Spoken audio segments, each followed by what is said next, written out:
The Defense Department has revealed the names of the 5 U.S. soldiers killed in a helicopter crash in the Mediterranean Sea on Friday. 2 chief warrant officers, a staff sergeant, and 2 sergeants died in the accident. All 5 men were members of the U.S. Army's Special Operations Forces. U.S. officials say the crash occurred off the coast of Cyprus during routine flight training. They say the MH-60 Black Hawk helicopter experienced a, quote, in-flight emergency while conducting a refueling mission. The crash is still under investigation.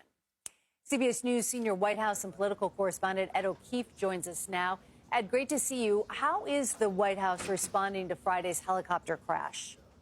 Meg, good to see you. The president over the weekend putting out a statement just acknowledging their deaths, also calling it a training mission. But we should point out these are 5 military deaths related to the Israel-Hamas conflict because they were deployed to Cyprus to be there in the event of evacuation of Americans from Lebanon or Israel as the ongoing conflict unfolds. This, obviously comes at a time when there has been a buildup of U.S. forces there in the Mediterranean.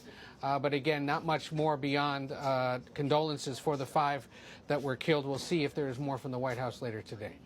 And then, Ed, there's the ongoing struggle to rescue hostages. What is the White House doing to secure the hostages from Hamas in Gaza? That's right. The White House National Security Advisor Jake Sullivan saying that the Biden administration is actively involved in the negotiations. Brett McGurk, who is the president's top advisor for Middle Eastern affairs, is headed to the region this week. He's going to Israel and other countries as the U.S. and Qatar and Israel and other entities continue negotiating for the release potentially of about 240 hostages.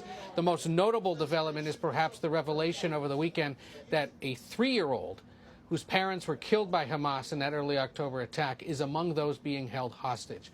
But the White House continues to monitor the situation closely, as it has since the beginning.